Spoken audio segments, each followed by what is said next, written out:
Hi, everyone. Welcome to Office Hours. If you're watching on YouTube, you can find out more about what we do at officehours.global. Our first hour is general discussion about media production. And our second hour is usually something we want to spend a little bit more time on. And today, Alex Gollner is back. We had a couple days without Alex available, and so we were like, let's just have him come on every Tuesday. So he's going to be talking about some advanced menu items and relationships, and so how different objects can be related to each other. And so it's going to be fun. The Motion has some pretty interesting tools in that area, and this will complete the three-part series of getting people started with Motion. So if you've got questions about Motion, Alex will be here in the second hour, and he'll be there to answer them. And if you've got questions for the first hour, you can throw them into Makana and ask those questions, and make sure to vote on those questions.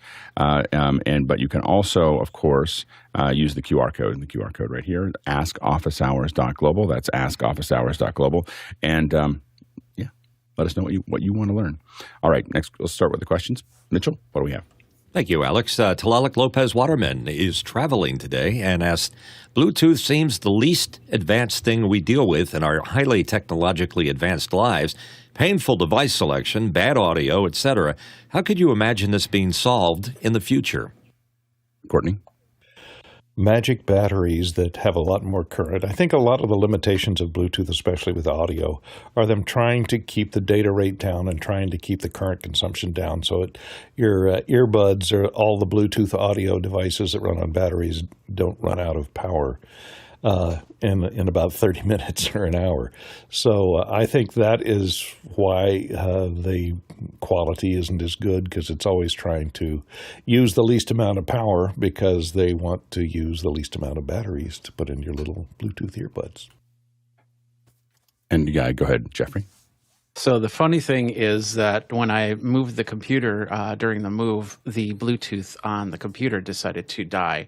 So I'm waiting for a new actually, it's they're going to replace the motherboard, which was weird because I didn't think I'd be in warranty on that. For me, Bluetooth, the one thing I'd love to see with Bluetooth is a way that it would wrap in with Wi-Fi. Because there's been a lot of time. It's all about latency and being able to go back and forth. I love my Bluetooth for a lot of things. I love it for things like this show or being on a regular Zoom call. But if I have to go get a cup of coffee, that means that I'm getting way far away from the receiver, and therefore I have a lot of problems, connection problems especially, and then coming back. And that always causes problems, especially if you have two devices hooked up to one set of headphones, and it's always trying to pair the other set of headphones. Whereas if it paired with Wi-Fi, at least you'd have that extended antenna to work from there. You'll still have latency no matter what, but at least that would help a little bit. Good, Bill. Yeah, I think Courtney got most of it. And the other part of it is, to me, informed by my radio days when transmission power was a huge deal. Every radio station was obsessed with making sure we stayed inside the FCC guidelines for how much radiated power we could do, because you would interfere with other people's signals. Bluetooth is, of course, very much a near-field transmission protocol. Very low power, doesn't take much to do it. But because of that, it gets kind of less than stable in a lot of circumstances. You get 10 people to walk between you and whatever the Bluetooth is hooked to, and you're likely to have it go away because of the mass of people interfering the communications, radio waves, and whatever. So I just always think of Bluetooth near field, short, and iffy. So I don't use it unless I absolutely must. Yeah, I think that Apple is solving it for itself. It's got the W chips that they're adding to the Bluetooth that improve the connection between Apple hardware to its other Apple hardware. So I think Apple's supporting Bluetooth, but I think that you're going to see them improving the connection quality as well as the audio quality by improving their own connection to their own devices. So they may license that out. I think that but right now there is a third-party company that had access to that, but it's a more, as you would guess, a more secure connection. So I think it's now a W3 chip or it's W1 chip, but there's a chip that they're adding to the Bluetooth protocol, which is why your headphones will connect in a different way. Your Apple headphones will connect in a different way. So you probably see some improvement there, but I don't know where else you'd see it. Lowest common denominator is a hard thing to get over. That's the problem is you have to get everybody to do it, and that's a challenge. Next question. Continuing with our blue theme, next question is, just installed the Zoom 5.17 update with ATEM Black Fix. Want to see the results? There I am. And yes, you did reverse your shirt to red from blue. Yeah, they did switch the color. What did you do to channels. fix it? It's just the color channels. This is. I think red and blue are swapped. So anyway. That's what I was saying. I was saying if it was component video, it'd be like Y R minus Y B minus Y jumble mode. It doesn't even look like jumbled mode. Anyway, I don't know what happened there. I have a feeling that. I have no idea. So anyway, so this is why I usually wait a day. I went through this thing at 20 minutes before the show. Oh, I shouldn't update, but I was like, but someone's going to ask a question about it, and I should know. It's my duty. It's my duty to update. And how bad? It's not like it's going to change the colors.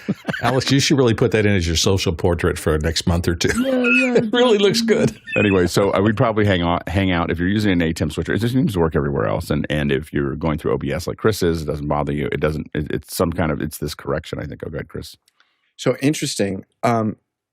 I found something very interesting. So when I installed it late last night, it was like, okay, yeah, that's working. Good. Went to bed. So wake up this morning. I go into Zoom and TJ's in Papa Smurf mode, and so we got Hulk mode. We got Smurf mode. If I thought that everyone would have it, I would have. We just go for it. I would have gone for it. Thank you, Andy. Done the whole show. Yes.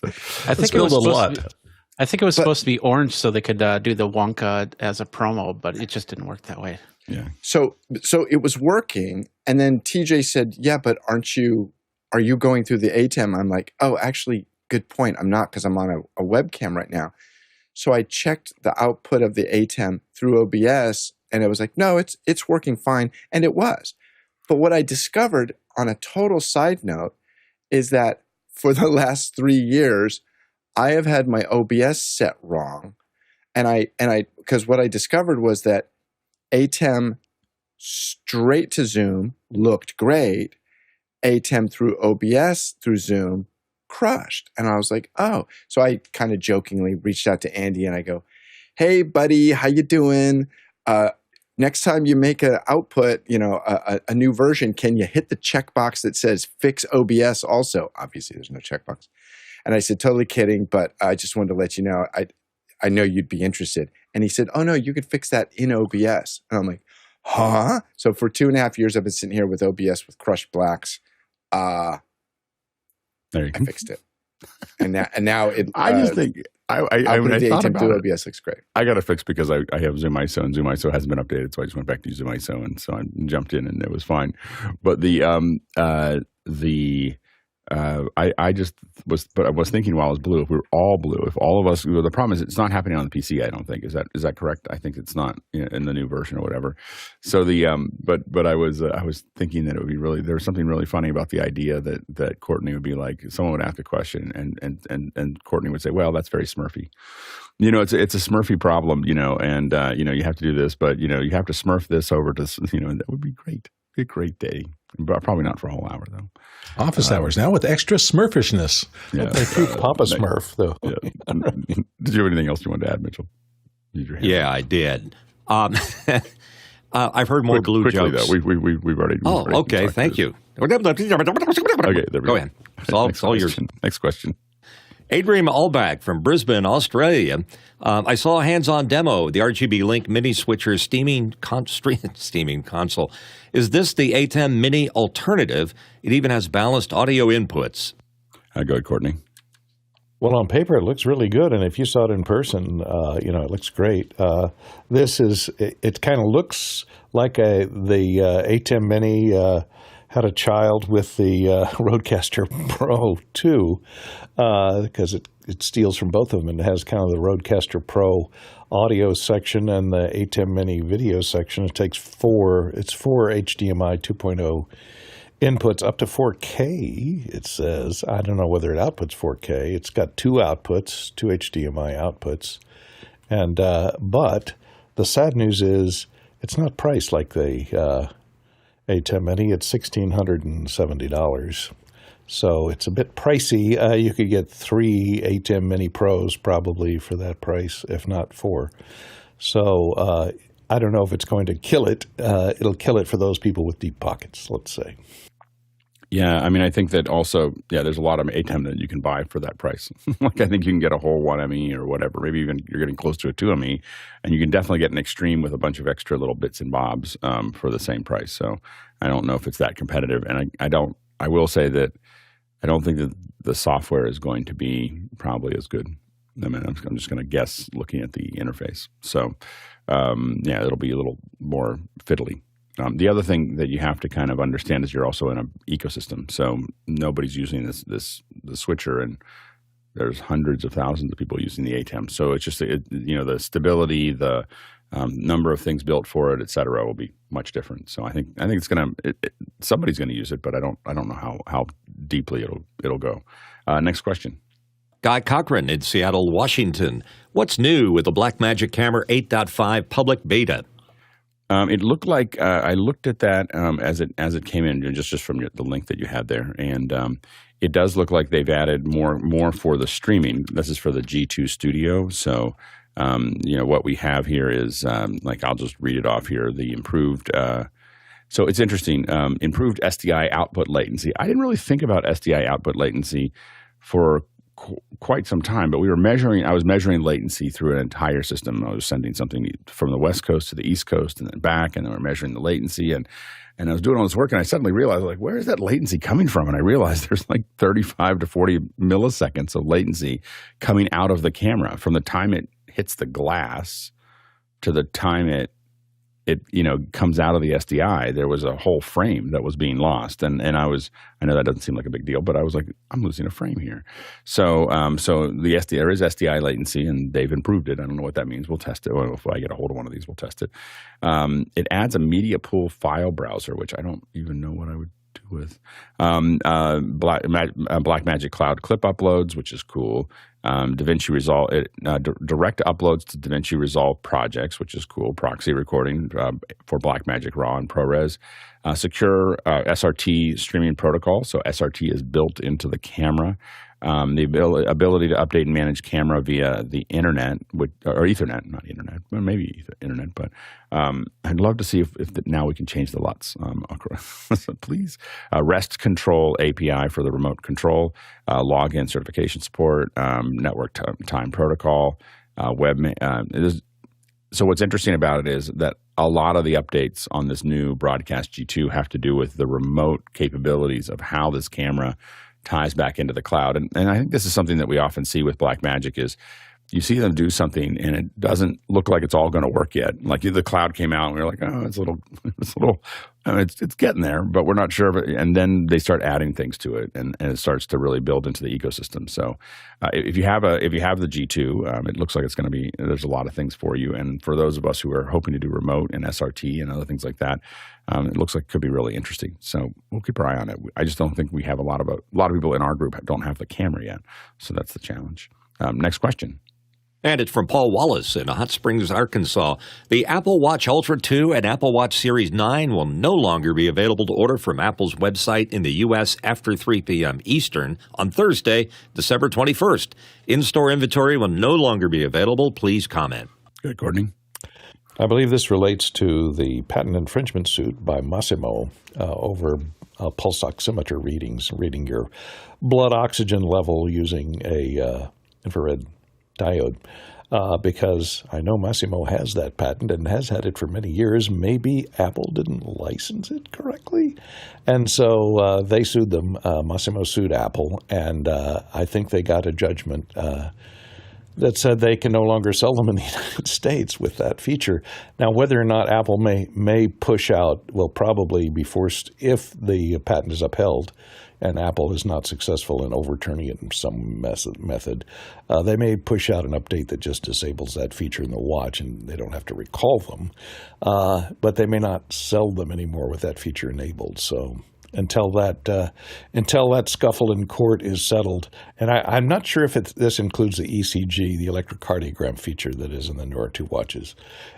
It may have some patent infringement on that as well. That's for Apple's going back and forth with a live core is the one that has the patents for that. But what Apple did there is got all their patents invalidated. So Apple lost the case, but the patents didn't exist by the time that the case got to. By the time the case finished for the infringement, there wasn't a patent that it was infringing on anymore. Go ahead, Chris. They got somebody else's patents invalidated? Yeah, you go after them with the the patent office. Because what you do is because a lot of patents are bad. Like, just understand that like a solid half of the patents that are out there are kind of like, well, if anyone took them to court. So the patent is kind of like a little bump, obviously a big enough bump that Apple's now it's going to cost Apple millions. If you've got a good patent, it's there. But one of the first things you do is you go after and validate it, because the patent office oftentimes kind of rubber stamps these. They kind of look at it and go, okay, looks good to me. It's not like they know how it works. So they if it's fairly well documented and written out, they're going to give you the patent. And then what happens is if someone wants to take you to, a lot of people won't take you to court. They'll be like, oh, that's too much trouble. Let's just license it from them, because that'll cost less than a lawsuit. And obviously there are companies that in East Texas that people will sue you in East Texas to try to get, because it's very favorable to patent trolls. And so they'll take you to court there and try to get you to settle. And I think that and it doesn't sound like these guys are against settling. They just didn't. Apple hasn't. I think Apple thought it could win, so it's now got to figure things out. The story that I read said that Apple may be rewriting the software just so it just treats the data differently or something like that. I don't think it's the sensor itself that is the problem. I could be wrong about that. I think it's also possible that before the end of the day, Apple just buys this other company and says, yeah, okay, leave us alone. I feel like it was an unforced error. Or it's a scam to sell more of these. If they say they're going to keep selling them till Thursday, this is just like, let's sell Apple Ultra Watch 2s for like Christmas. Crazy. Like, what was funny is they'll play on Friday. Like, I'm thinking about it, and I think it's a stupid product. So I should probably go pick one up. I can. This is like Friday. They'll be like, crisis averted. Happy Merry Christmas. It's all good. Merry Christmas for us. Enjoy your new watch. Yeah, exactly. Go ahead, Bill. Tim Apple. That was going to be my comment. I think this. I'm looking at getting an Apple Watch. My son has an Apple Watch that I got him for his walking and stuff like that. And my daughter doesn't. She's like, I really want an Apple Watch. And I'm like, oh no, I better get one right now. So I'm in the same boat. I think this is genius marketing. There's nothing that sells faster than telling people you can't buy something that's popular, because then they rush the stores and they clean the shelves. Yeah, so this is going to be a case study of business marketing ever. That's right. I will say that this is a rare. This is a super unforced error on Apple's side. Like I have to say that like they were in talks in 2013 with buying Massimo for this patent, and then they decided. I think that what they decided was, I think what I read in Ars Technica or whatever, is they decided Massimo was not a very consumer oriented company. Like, they had this patent, but they didn't think they'd be able to do anything with it. Like they were just kind of like, they're not. Well, they make health monitoring equipment. I don't think Apple wanted to get into that regulated industry. They were like, we don't want to. Although I think they're looking back and wish they had. But anyway, I think that they weren't that excited about the company, and I think that they thought they could do it some other way. So anyway, we'll keep track of it. But if you want an Apple Watch in the next 6 months, maybe now is the time to get it. Just in time for Christmas. Exactly. Next question. Zach Stallsmith from Chautauqua, New York. Does anyone on the panel have experience using NDI Bridge for remote productions? And what are some of the pros and cons that you've discovered? Go ahead, Chris. So I don't have a ton experience using it. I've been messing with it primarily to bring multi-views off-prem. And one of the things that I've struggled with, and I'm not sure if this is something within my setup or something within the protocol itself, is I'm getting audio dropouts. And so I'm monitoring a program, so the audio on the far end is fine, but the audio will just drop. I'll just get nothing for 2-3 seconds, and I'll come back normal. And I've messed with the bridge. I've messed with the local bridge over a VPN, and I'm still kind of getting that issue. So I know a bunch of people are using it, and it's fine, I've not found it to be super reliable for something like other than, monitoring something where the production is being done elsewhere. Yeah, man, that when it drops out for 2 or 3 seconds, I don't know what that is for NDI. In Dante, that's a clocking issue. Like that's a clock reset that we, if something on the system is throwing it off, it'll go off for a while, and then every once in a while you'll hear it just drop out. And we've had that problem with Dante. I don't know if that's the NDI issue, but that symptom, I would immediately be looking for devices that might be screwing up the clock. Next question. And it's a QR code question coming in from Callum McCorkle in Bournemouth, Leeds. It seems the point of my question is getting missed by the power experts. We know we need to hire a certified expert at the next stage that cost money. At this time, we just need to know the right questions we need to ask and what components are needed. This is from Friday's. So this was a QR code that kind of bounced around from Friday because what we said is Callum asked, what do I need to know about this? Because they're building they want to build something that has clean audio and so on and so forth for AV. And all we said is get an expert. And so we didn't really answer the question other than you need an expert for this to figure this out. Go ahead, Bill. Yeah, we tossed it around a lot. And so to the extent we missed on that, Callum, apologies. We always try to do the best we can, but sometimes these things are complex. And I know that through the course of my career, I've had to educate myself on all types of power. At the high end, going into a commercial building and dealing with 220, and on the low end, trying to figure out how to power my wireless receivers with AA's. And I think we were all over the place. So hopefully you can add additional questions over the course of time and get more clarity on exactly what you need, but sorry if we didn't hit it out of the ballpark on that one. And again, I don't know what it's like in Leeds. I know that here in the United States, a company that looks at a large installation, they're going to come for free and take a look at it and tell you what they think. I mean, they're looking at it. You want to look for the company that's going to do the install. Maybe have a couple companies come, and while you're talking to them, if they're worth their salt, they're gonna be able to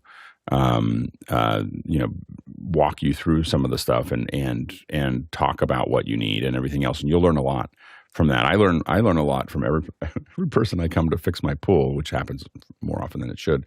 I sit there and chit chat with them, and I learn a lot about how this all works. And so I think that you talking to an expert, I think that's all we were talking about, and it's a big project.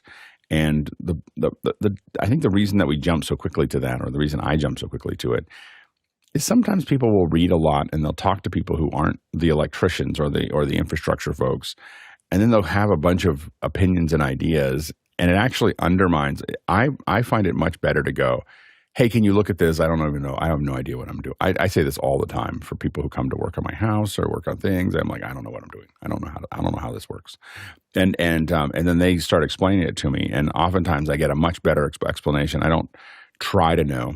I might know more than I let on, but I think that an open-ended conversation of I don't really understand how any of this works sometimes gets people to talk a lot more than trying to know what it is. And so I think that I would highly recommend just going into it with 2 or 3 companies, have them look at it, send you a bid. But in that process, you're going to learn a lot, and then you can study because they're going to talk about what the needs are. Then you study and figure out what's going on. Yeah, go ahead, Courtney. Yeah, and the IEEE, I pointed them to an IEEE white paper on it. And grounding is kind of a black art. There are a lot of different theories on it, and I found some papers here. I just found one this morning, this one from Cal State Northridge, and design analysis and optimization of ground grid mesh of extra high voltage substations. So that's building a ground mesh for a high voltage substation that distributes energy to your neighborhood. So it depends on your application. Your application isn't that, I assume. I assume it's just a audio visual studio, so where your requirements would be a lot less. So a lot of the research that's been done on this has to do with high voltage, and so it may not be applicable in your case. And just so you know, the other thing is that the power companies don't even have this figured out. Like they have, my father has all these cases with what they call stray voltage. They'll have they'll have grounding problems with the big power lines that go through someone's farm. You know how the power companies fix that? They move the farm. Like they don't know how to fix it. Like they just like, how about we pay you to just move your farm somewhere else? Like it is a really, when Courtney says the black art, I mean, the people who are running the power don't know how to fix it other than moving people out of the way. So it's, just know it's a complicated issue. Like electricity is an amazing thing. That's all I have to say is like, the more I've studied it, it's just this magical, it is magic. It truly is magic. All right, next question. Tlaloc Lopez Waterman, who is traveling today. What is the economic model for the NFL? What about geolocking their games to geolocking? Sorry, their game. Easy mistake. To learn more, to earn them more money. I thought it would be the opposite. More people, more advertising eyeballs. What am I missing? Go ahead, Bill. Well, the traditional model has been broadcast advertising. It's really and the heart of that is you put on something, in this case a television program, that assembles for you a large audience of eyeballs, and then you sell those eyeballs to advertisers who promote products and generate sales through that. That's been the broadcast television advertising model forever, and it was fabulous, and it made huge companies just gigantic amounts of profits. It's the reason we know names like Gillette and shaving and 100 other companies that just made their bones by assembling that mass audience and marketing to them relentlessly. Now, in the modern era, even those big broadcasters are having trouble because the audience is getting fragmented. Eyeballs are moving to the internet and away from broadcast. And there's still certain tentpole things like professional sports that assemble this large audience, but you can tell that everybody who's in that space is keeping an eye out on what's coming next. Is it going to be something across the internet or something else? But they know that old model is kind of in its late stage. Yeah, I mean, there's two things that you have to kind of separate here is how does the NFL make money and how do broadcasters make money? Because those are two different things. So the NFL, you have the NFL, and then you have, and this is the way any sports organization, but then the NFL is distributing this to NBC gets a little bit, ABC gets all those games that are on they're selling different sets of games to each one of them. Amazon now gets Thursday nights, so on and so forth. So they sell them to this package, but they also sell it to Europe. So they might send it out to Sky and so on and so forth. But they're divvying it up. So the NFL makes all of its money, NFL doesn't make any money with advertising. The NFL makes money by selling access to their content to all these broadcasters. Those broadcasters make money selling ads. And so what the NFL does is that's why the NFL goes, well, Sky gets it for the UK or whatever, and these guys get it for the US, but you guys can't cross over because we sold the rights for Europe or here to here, and we sold the rights for here to here. That's why it's all segmented, is because to make more money, and it makes sense for them because you don't want to see ads for European things in, you don't want to see London ad. I do actually, because we try better ads and they're really good. But anyway, but you don't need to see Budweiser ads in Netherlands because no one in the Netherlands drinks Budweiser. So anyway, so that would be a waste of time. You don't want a unified broadcast. You want to sell this out, and then you have slots open for those commercials to drop into. And so all of this, and to put it in perspective, I think that if I remember correctly, the FIFA in Brazil, I think, had 192 different content customers. So, it went into the cloud from Brazil, and then it was distributed to everyone in broadcasters all over the world, and some web and some mostly broadcast and everything else. And they all paid their little bit of money for that pool, and they all get a clean feed, and they put their own stuff over top of it. So that's why it feels so segmented, is because it's being subdivided by the NFL, and then everybody gets their little bit. And then what that means is they start blocking things out. They don't want the U.S. to watch something they don't have rights to. It turns out there's some countries that aren't blacked out ever because the people aren't worried about it, like Delhi, India, which is where I VPN in to watch the Steelers games before YouTube TV, which now YouTube TV paid $10 billion to have access to the NFL. So, they paid a lot of money. And I got to tell you, like, if you don't have YouTube TV, when you start watching games on YouTube TV, not only is it amazing, but it is addicting. Like, I can't watch TV anymore. I can't watch a football game anywhere other than YouTube TV because of all the skipping and all the, like, you get in 20 minutes late, you're like, oh, I wonder what happened. Show me the most important plays for the last, for the first quarter, and it just goes like 8 seconds each, just and it catches you up to what all the things you cared about before you get there. Or do what I do: you start 20 minutes late, and then you sit there and just tap through the slow plays, tap through all the commercials, tap through, and you're just kind of watching all that stuff. All of the games are saved all the time. I mean, it's TiVo but on steroids. I mean, and it's got all this extra. It's so anyway. $10 billion is what that cost, I think, for some X number of years. Go ahead, Chris. Yeah. So as a lifelong Bills fan on the West Coast, like, this has been a struggle for me forever. I've a Steelers fan on the West Coast, same thing. Yeah. I pirated streams for years because there was no other way for me to watch the streams. And now, as you said, YouTube TV. I love YouTube TV for this. But for slightly different reasons. I listen to the local radio broadcast, and sync it up. And YouTube TV makes it so easy to pause and unpause and get everything synced up. Yeah. But the geo restrictions, like when one of the games is on locally, I can't watch it on YouTube TV. What? I gotta watch it through Comcast. No.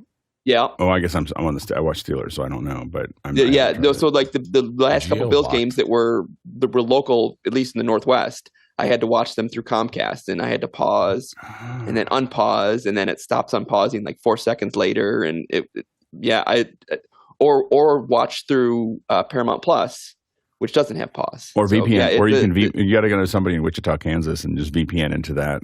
You don't get to do it very often with YouTube TV, but you can change your. It's like, hey, I see you're in Wichita.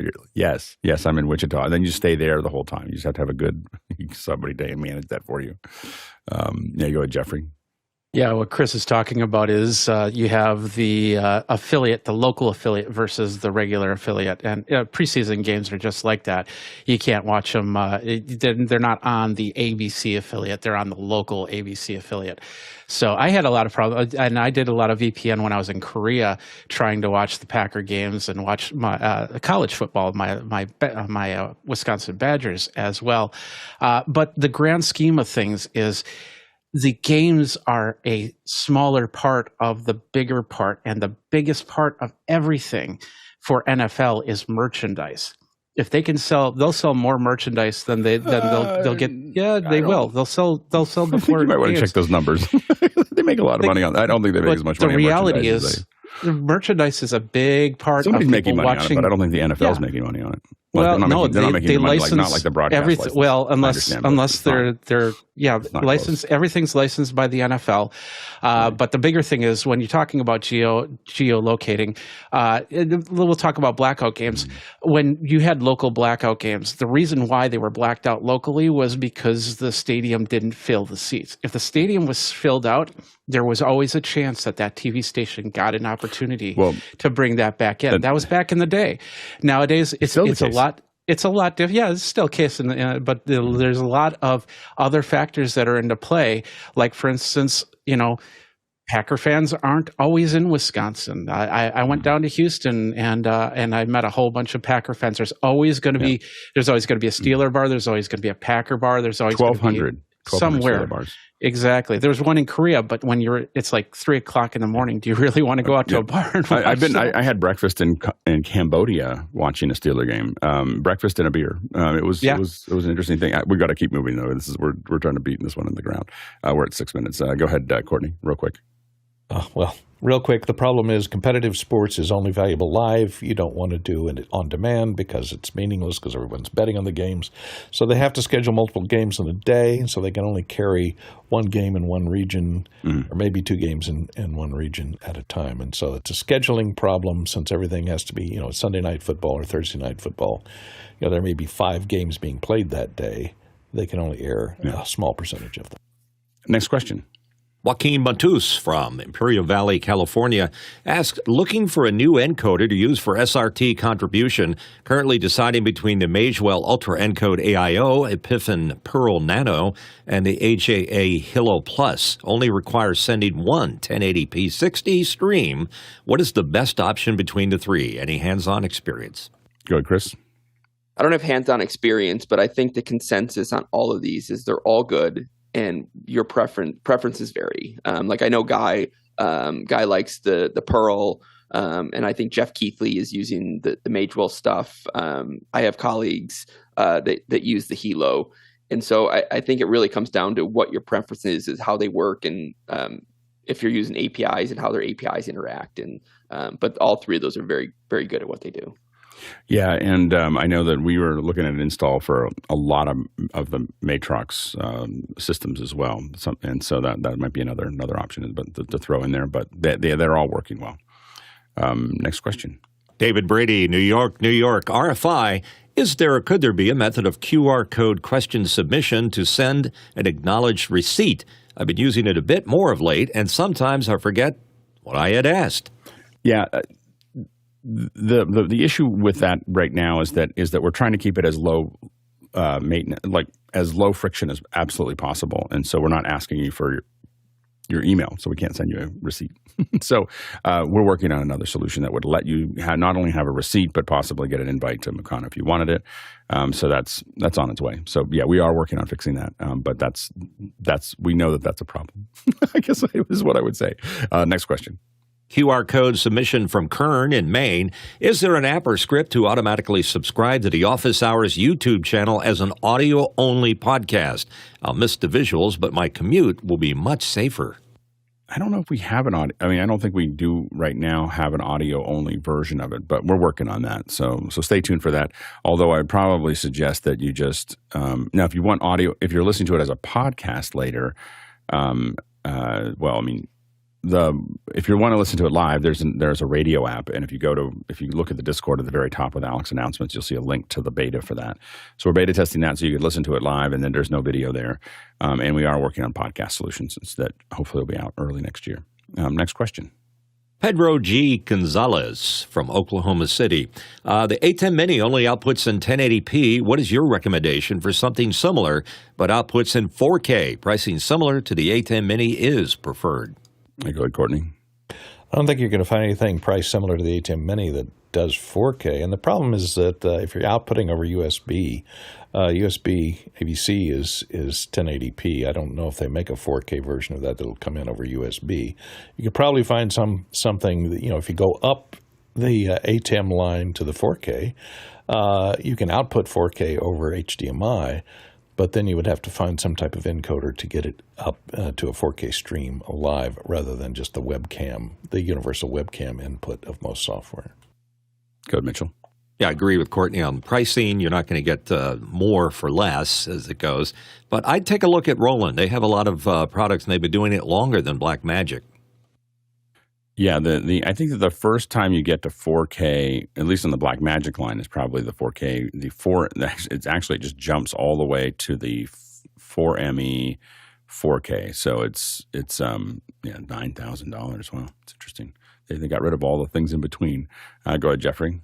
Yeah, I think that Blackmagic thinks of this as a prosumer level product as opposed to a professional level product, I feel that they feel that right now 4K is the professional level. So if you want that professional level, you jump to their professional line of hardware.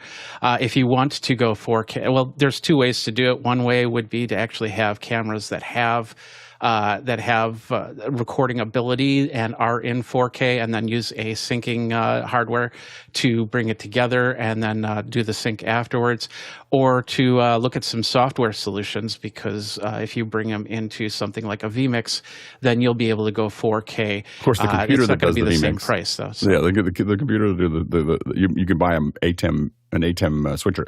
The older switchers, by the way, are still there. So there's a 1ME for $2,700, to be fair. So they just don't have scalers on every input and so on and so forth. So they do still have the older ATEM switchers that are there in the line that are a little less expensive.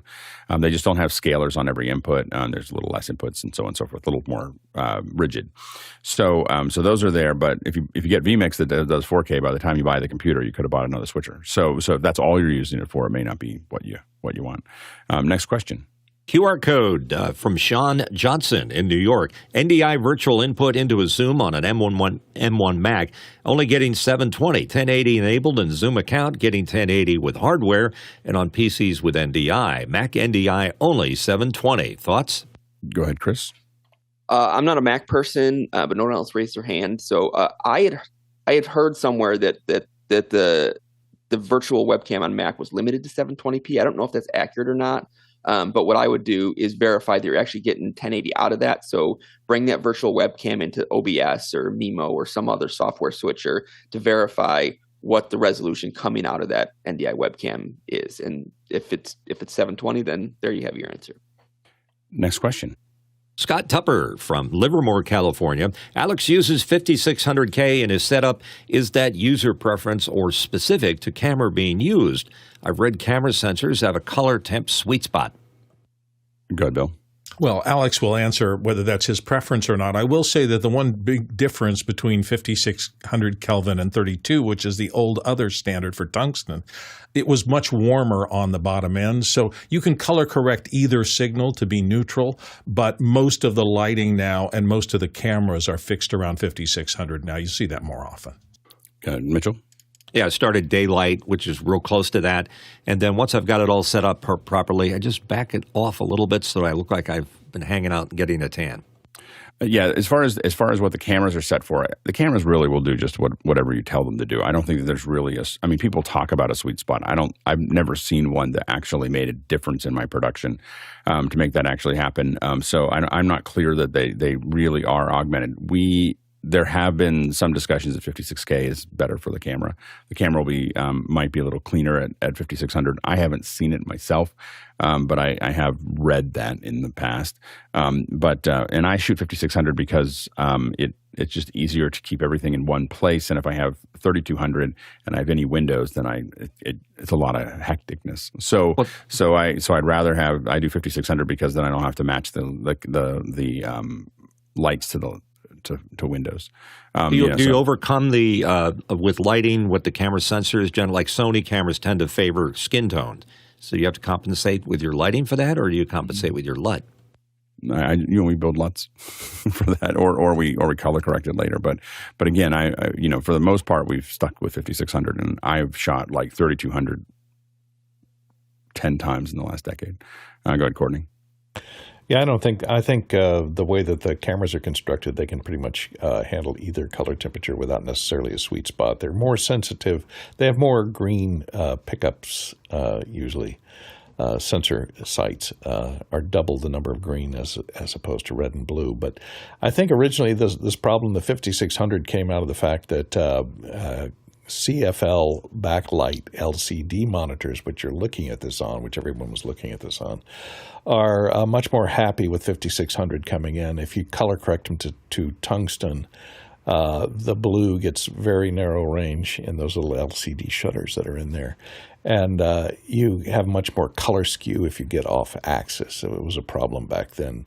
That has changed considerably now that we have LED backlights with different color temperature LEDs that we can adjust the backlight of the LED to different color temperatures rather than 6,000 to 9,000, which they used to be. Go, Bill. And this is probably not on track because I'm going to assume, Scott, that you understand that you're talking about color temperature. Some cameras like the Blackmagics do have dual native ISO, and there's a preference in that number. You should try to match one of those ISO points when you have dual native ISO. That is not the same as color temperature, so don't get them confused. Next question. Talalik Lopez Waterman, still traveling. Does anyone on the panel use the paid version of Parsec? Pros and cons. Good, Chris. again, I feel like I'm answering, like, I don't quite use this, but when I was looking, what I couldn't find on the Parsec's website is the number of instances that you can actually control with the paid version. Like, is it just one computer to one computer for $8 a month? That seems like a pretty pricey solution as comparison to something like Splashtop, where you can connect to 8 or 10 computers for roughly the same price. Yeah, I think that on the PC side, and for people who are using it in the cloud, my understanding is that the latency and quality is extremely high with Parsec. The Mac is still, I've had some mixed reviews on the Mac side of things, but on the PC side, it's been, they just say it's the best. If you're looking for, I want to open this and it's going to look exactly the way it is and feel like I'm on that computer. Everybody I've talked to, Teradici and Parsec are the two kind of the ones that a lot of people talk about. If you're just trying to get to something and run it, and it runs pretty well, there's a lot of things. I think that AnyDesk and Splashtop and many other ones I think work just fine. I think for the folks that are really going for performance, because Splashtop has a higher bit delivery, so it's really designed around production, et cetera. So, but I haven't used it enough to know. Next question. Next one in from Steve Yeroff in Madison, Wisconsin, with a QR code question. What are the panel's preferred services to allow video editors to work in Premiere and After Effects from remote networks? I'm concerned that Apple will eventually end LucidLink's technical approach. Go, Bill. We've been struggling with this for at least 7 years that I keep my eye on it all the time because I'm an editor, and everybody I know who edits has been talking at the high end about remote cloud-based functional editing for remote teams. Everybody who's taken a swing at it, including Adobe, poured lots and lots of money into this probably about 5 or 6 years ago, and we were all thinking, since they were making so much money, that there would be a online solution for doing this. It still hasn't appeared. So true remote editing into a central server from a light client on the end, I'm not seeing very much of that happening even today. It's getting closer and closer, and everybody understands it. And I think all the big NLE things have lots of effort going into the engineering of this. But between the questionable latency, between up and down speeds in all areas where an editor might want to live, there's just so many technical things to work out that I don't think it's going to be. I think it's going to be 5 more years before this gets really solved. That's my personal feeling. Go ahead, Mitchell. Personally, I don't like to share that way. It's there's a potential security issue. I know with a lot of my clients, they expect my system to be air gapped. So, and using Frame.io would be the only one that I would consider with Adobe. LucidLink, not had really good luck installing it, but that's probably me. And then there's the other thing that you can just share your screen, through some kind of remote connection and deal with the client that way. Jeffrey? Yeah, for me, you have to have that secondary. It's just the way it is. There's so many factors involved that a lot of times I give people my links to where to go, and then they turn around and they say, I can't get in there, and we got to get this stuff done. So having that secondary is more important. I understand why Apple might be trying to, but that could be a bigger issue if that doesn't get resolved security-wise. And I have a feeling that they're going to get it resolved before any type of action like that ever happens, because they lose a big portion of their community to production if that happens. And if Apple was to say, no, you can't do that, then I think a lot of lawsuits would start to come into play. Yeah, this is complex, and there's so many pieces of this puzzle. I mean, the security, the big guns who are doing Hollywood movies and stuff like that demand absolute lockdown security because the amount of money they can lose if somebody pirates their intellectual property and tosses it out before the movie's released. Those are huge numbers that can be in jeopardy. And for the individual editor who would love to be able to sit at your desk at home and have instant access to all the footage in real time, plus the colorist working on it from their point of view, the soundies working on it from their point of view. I mean, that's the holy grail for this. And someday we may get there, but it's not there yet. It's going to be, that's my personal feeling. It's going to take a little while because these are really big questions. Let's move on to the next question. And it's from Zach Stallsmith from Chautauqua, New York. Does anyone on the panel have experienced 3D printing, and what advice would you give to someone just starting out in that world? Courtney, help us out. Well, the best introductory 3D printer, if you're going to buy a 3D printer, I recommend the new the V3. It comes in several different flavors, but the Creality Ender 3 V3 SE is the cheapest. You can get it if you apply the coupon here for about $208 directly from Creality and or from Amazon, or you can get it directly from Creality for a similar price. It has a direct drive extruder. Sorry, the website is awfully amazing. So it has automatic bed leveling, which takes a lot of the fiddliness out of 3D printing. You don't have to worry about leveling the bed or creating or adjusting the Z nozzle offset or any of that stuff. It comes unassembled, but you just have to put the upright part on the flat part and plug in 2 cables. It takes you about 10 minutes, and you'll be up and running and printing. There is the next version up, which is the KE, which is about $100 more.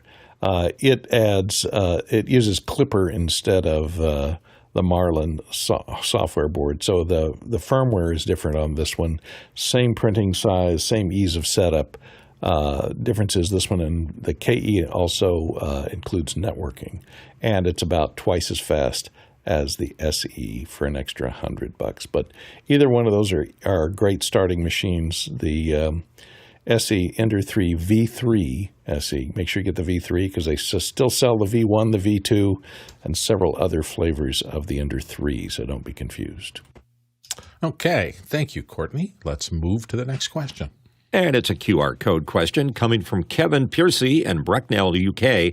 Had anyone made a utility to convert the output of an ATEM ISO recording session to a Final Cut Pro Multicam project? To the best of my knowledge, no one has done it yet. This is a matter of metadata conversion, and the people I know who do the best job of this typically is Intelligent Assistants, Phil and Greg, and they made a lot of other utilities for translating the metadata from one system into another. I would be shocked. I haven't talked to them about it, but I would be shocked if they haven't looked into doing this, because obviously a lot of people would love to do that. One of the major problems with this is that the way Final Cut is programmed and how it works is substantially different than the way that the other traditional linear editing or nonlinear editing systems do things. It's got different constructs in there. So taking a multicam from something that doesn't have a magnetic multicam timeline and moving it into a magnetic multicam timeline is a pretty complicated task. So I think there's some blockers in the way. You can do it manually. It takes some effort. Chris, what are your thoughts on this? You do a lot of this kind of work as well. I do this all the time. It's not hard. Kevin, reach out to me. I'll show you how to do it. Yeah, so he'll walk you through how to do it, but I don't think there's a parser you just... The stumbling block, Kevin, is if you want the functionality that Blackmagic purports to support, where you can cut live and then just open up a resolve timeline that has the multicam already in it. I've tried to do it. I couldn't make it work. It might work. I'm not very good at figuring that kind of stuff out. But the issues, and I've done a lot of this. The issues that I find is that once you start fiddling 1 or 2 edits, you start realizing that you hate the way you cut the show. And what you're going to want to end up doing is changing everything. So like many times I'll have people say, well, what I want to do is I want to take the line cut and I just want to occasionally drop in, a little fix. And I was like, yeah, that's not going to happen. So what you want to do is you want to make a multicam of the whole thing, because you're probably going to recut 90% of the piece. It's just the way it is. And I come from a long history of doing live production, and I still want to recut everything that I've done.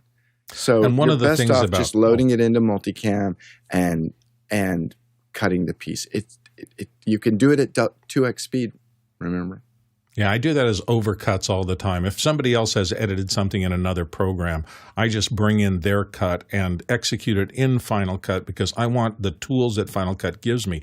And that would be particularly powerful in multicam because I truly don't think anybody has anywhere near as good a multicam system as Final Cut. It is so flexible and so easy to change things and fix and do exactly the kind of things Chris is talking about. Alex, you wanted to get on this. And all I was going to say is that I've always started with the line cut and never used it. Like, not even close. Same thing that Chris said. You start, and the thing is that you have to bring you it just all start bit- making, you make the adjustments and you start making it. By the time you finish, I always have gone back to, this would have been faster if I just started with clean cuts and just done the thing the way it's supposed to be done. It just doesn't, the only time I find it useful to have those is if I'm grabbing some small clip, like 2 or 3 minutes, and I mostly just want that thing, and I might want to move something back and forth a little bit. But overall, it's not been useful. I even did this for you last year. I can't remember what the project was. Doesn't matter. But you're like, yeah, just do this. I go, no, just give me the camera ISOs. Yeah, and I did the same thing with the Brian Van Dorik stuff that we did. I had a line cut. I tried to match the line cut, and then very quickly I just moved to, I'm just going to recut this as if I just got the ISOs. It works way better. Next question. Paul Wallace, Hot Springs, Virginia. 25 accounts, including the Verges, have been federated with the ActivityPub, but by March, FlipBoard says it plans to allow anyone on the platform to open their account to the fediverse. Comment, please. Go ahead, Chris. So ActivityPub and Federation is really kind of a cool technology, but it's only as good as the pieces of software that use it. And so this is one more step moving in that direction. Threads has said that they're going to federate, and if they do, I think that's going to help Mastodon. Basically, the more of these types of providers that federate will make it better for everyone. But until they do, it's okay. That's cool. We'll see how it goes. We'll see. Next question. Tony Mobley is here from Noonan, Georgia, asking, I replaced a 4-port switch with an 8-port switch, 3 Macs, Atem Mini, Apple TV, 2 free ports left. Any ideas for those ports? Courtney? Well, you know what I'm going to say, Tony. You got to step outside the garden and get you a Melee Quieter 3. If you take the coupon here, it's only about $170, and it'll give you 2 HDMI outputs that you could put into those 2 HDMI inputs that you're leaving open and have. And this is the switch. He's got a 4-port switch. This is the Ethernet Right. switches, I think. Oh, Ethernet switch? Or, these are 4-port switch with an 8-port switch. Oh, well, not a switcher. You could still use the Melee. I think he's talking about having 2 is great. HDMI. Though. I would try to fill it. Like the whole amazingness is having something you can. Oh, I need to plug this in. Go ahead, Chris. Tony, step away from the Amazon cart. You don't have to spend all your money and fill the ports. Just stop. I implore you. I will say just stop. Walk that away. if you have a switch, oftentimes having 1 or 2 empty is the preferable state that you want your switch in. You want to keep buying switches until you have 2 or 3 or 4 that are just hanging out so that you can plug them in. What you don't want is what I have, which is I have an 8-port switch that's full. And now what do I do? So you don't want to have anything permanent in the last, at least 1, but generally 2 or 3. And I would say in generally half of them, I really am now, the next switch from this one will be a 16-port, and I will be using 10 of them. And that is the right state for that switch to be in, is to have a bunch of extra things that I can grow into, not full. Next question. David Brady from New York City, availing himself of the QR code questions, found an older generation Hyperdeck Studio Mini. This one differs from the HD Studio Mini in that it has 2 SDI outs labeled A and B. With that being said, can I use this deck for lower thirds with key and fill? No. Oh, Mini. Older generation. Oh, yeah, the Studio Mini. The Mini will do it. Yep, key fill. Yeah, the little, if you're talking about the little one, that little one will do a key fill output. Absolutely. Go ahead, Mitchell. Yeah, it does have outputs. They have a video output and an alpha channel output if you choose to use it. The problem is that if you use those converters, they're not gen locked together, so the alpha channel drifts. Better to use a LumaKey. Wait, no. Well, I mean, Yes. we've used the Mac Studio Mini for a long time to do key fill and have no problem with it at all. Like, I don't know I've never seen them drift. The from each Hyperdeck other. drifts. The most Hyperdeck definitely. Minis. The Minis? Yeah. No, we haven't seen that. I don't know what's something wrong. It's with not the Mini that's drifting. It's the converters that are drifting. we don't run them through converters, so that's why we're running SDI out of that Mini into an SDI switcher. And in that environment, they work perfectly with key fill. Yeah, but they absolutely work. In fact, that's why we got them, was specifically because they could. And Alex, your mic's open. Anyway, so so if you're going through the converters, you may have the trouble. Mitch is correct. If you're going straight to SDI from the output of the Hyperdeck Mini to an SDI switcher, it will not drift, and they will work with key fill. In fact, that's why we have them, or why we bought them, was so that we could do key fill outputs. So absolutely, they will absolutely work. All right, we've got Alex Gollner, as you heard, is warming up. He's in the bullpen, and he's going to be. I think I just said Alex Gollner's in the bullpen. He's probably like, "What is a bullpen? Like, what would that actually be?" But he'll be coming up here in just a second. But coming up the rest of the week, we're going to talk about scopes tomorrow. So that we'll be talking about audio scopes, not video scopes, but scopes. On Thursday, we're going to be talking about Rundown Studio. John Barker and Lucas Herman will be here to talk about their new product. And on Friday, we will be talking about BitFocus Companion. And of course, Saturday and Sunday are our introspection day and general question day. Stay tuned. And welcome back. And we are doing another hour on motion. We're taking advantage of the fact that Alex was available. Like he's busy, but not as busy. And I was like, let's just schedule him until he gives up. And so anyway, he committed to 3 of these. And so we're taking advantage of the time that Alex might have. December sometimes is, again, very busy, but not like working every hour of the day. So anyway, we're really excited to have Alex back to share some of his knowledge on how motion works. And again, to kind of preface it, the reason we're spending some time on this is a $50 application once. Like, not a subscription. Like I paid $50, I don't know, in 2011 or something like that, and I haven't paid for it again. It's a very, very powerful. If you have a Mac, it's a very, very powerful graphics tool, and it does all this. What we showed them last week was it does an incredible integration with Final Cut. So you're building all kinds of generators or graphics, all kinds of bits and pieces with it, and you have a ton of control over Final Cut that you're building to Motion. But today, we're going to talk a little bit about some of the features that Motion has related to interfaces and building some automated connections. And so I'll let Alex kind of give us the introduction. Take it away, Alex. Hello, I'm just going to, in order to make up for the fact that I'm no trainer, but I know some stuff. I know maybe that'll be my catchphrase. I'm no trainer, but I know some stuff. Last week was pretty amazing. It's like, I was like, if that's not a trainer, I can't wait until Alex becomes a trainer, because then it'll be just mind blowing. So anyway, go ahead, Alex. I hope you don't mind as an audience that I learn from you. I'll actually learn how to do this training by just getting on and doing some stuff. That's what it is. Exactly. That's the way to do it. So I'm going to share my screen, and then I'll go straight into Final Cut, because here we are in Final Cut, and we've got a single piece of video, and I'm going to show what one can do with Final Cut in creating effects and tools to use in Final Cut using motion. So if I select this clip of a pasta granny making some pasta in southern Italy, maybe I should just show this for the next 45 minutes because it's very interesting. Slow motion. But the installed effects that one gets with Final Cut, let's see if I can get to some stuff, say it's distortion. Let's say I want to use... pick one. I want to find something with a control. So if I get the fisheye effect, double click.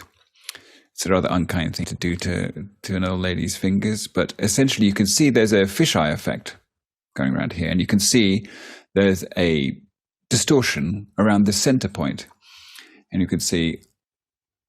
Could change the amount of fisheye control. So this is the kind of thing that a tool you kind of would expect to come with editing software, certainly with Final Cut Classic and also Final Cut Pro, what used to be called Final Cut Pro 10, just Final Cut. And you've got these controls, the amount, radius, etc.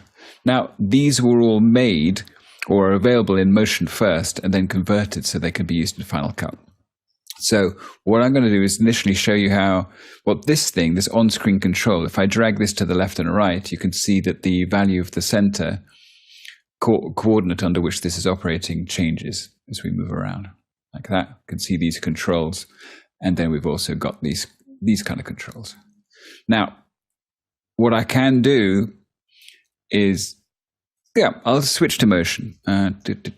Here we are in Motion. I'm going to create a new... This is one of the slowest things in Motion, strangely enough, is bringing up this dialog box. Everything else is really fast. It's a mystery for the ages. It's like it's got to think about, okay, what am I going to offer him? I'm going to look at the menu. Yeah, exactly. Yes. And I think it's almost like one day out of the 5,000 times a day, it's going to show me a different thing here. And it's going to be saying, I don't know, making resolve effect or something like that. But no, not yet. So I'm going to make myself a Final Cut effect. To some extent, it doesn't matter the settings, but it is traditional. I imagine people in PAL countries, I guess we can't really call it that anymore, in 25 frames per second countries will choose that frame rate just for whatever reason. And what I'm doing is going to create a new template, a Final Cut Pro effect template. Now, this clip here represents the footage that I'm going to apply this effect to. And if I go to filters, I can see now all the ISF ones I got from somewhere else, but all the ones that don't have brackets after them and don't have FX Factory Pro come with Final Cut, with Motion. So we can go to stylize. I'm going to go to distort. I'm going to choose a effect called poke, which is very similar to what we saw earlier. And what that does, as you can see, is it pushes the video clip in at that point. And you can see this on-screen control. So here we are.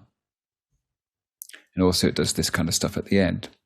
Now, if I wanted to make this effect work in Final Cut, I go to the inspector. Sorry, the project pane is what what I'm doing now. I can be selecting the actual video clip, the group it's in, but also the inspector shows what I have selected in the project pane. So here's the poke control, and I've got these kind of controls. I'm going to reset this parameter, and I've got control over radius and scale. So what I can do is I can make these controls available, as I showed last time or the time before. These controls can be available in Final Cut. So I can choose publish,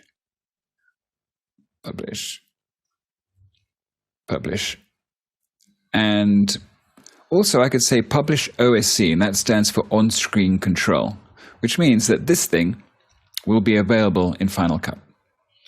So in order to review what my settings are, I can select the project itself, go to the project tab, and it tells me publish parameters, and these are parameters that are going to be available in Final Cut. So if I wanted to give this a different name for some reason, I could actually put poke, and I could give different names to this, because I could actually look at this thing and say, well, how can I define what this is, radius or scale?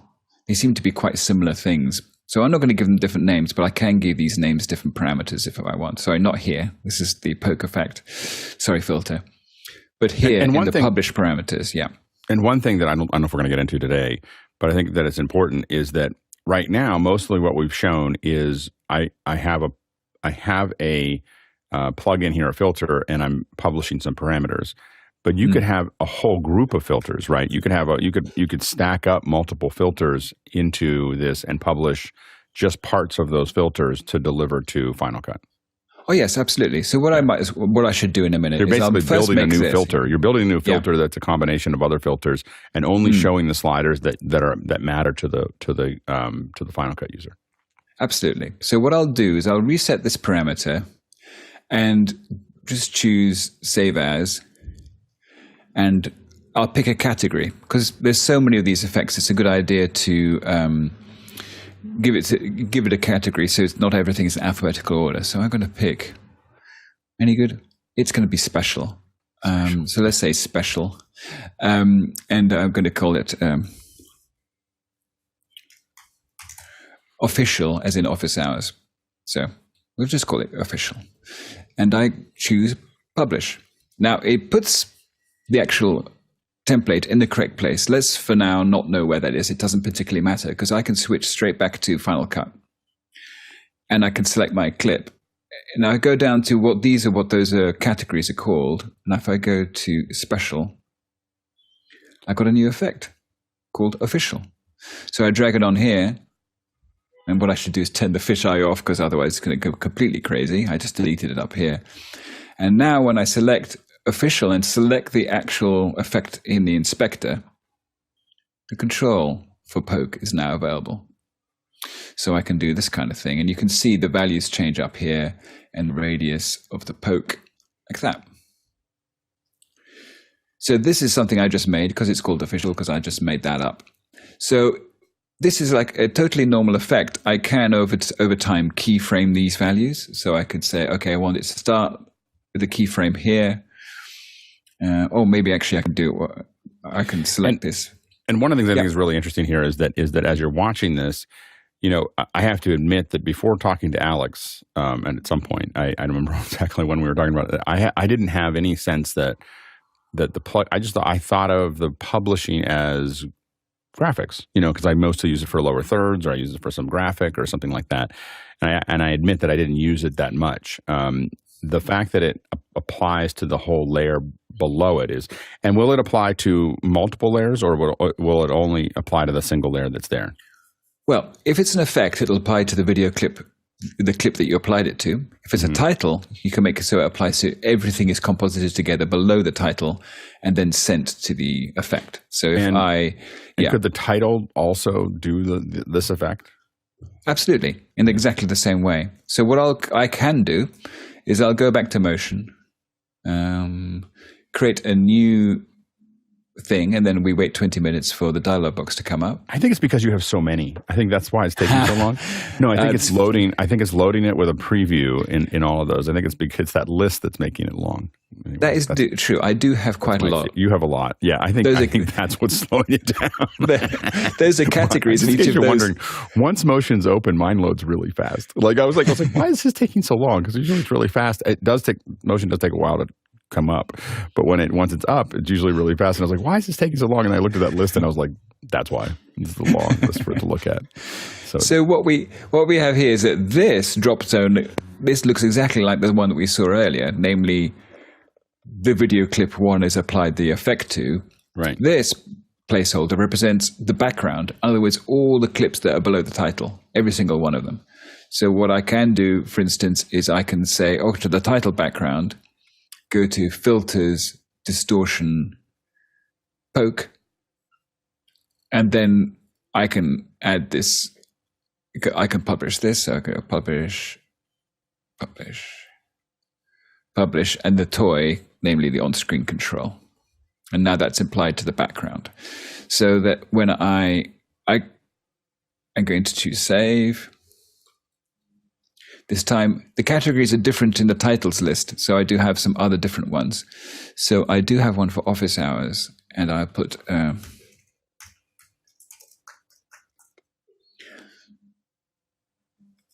then now I go over to Final Cut Pro, and I'm going to add a title.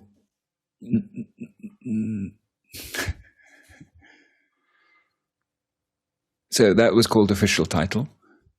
And so if you had multiple clips underneath it. Yes. So unfortunately, I don't have too much to. Let's do something a bit silly in terms of just grab something. I'm just going to get the same clip and just mess around with it in terms of it being a. Yep. I suppose you could call it a pip or something like that. So I'm going to really do something absolutely terrible, but that's clients for you. I can just blame the client.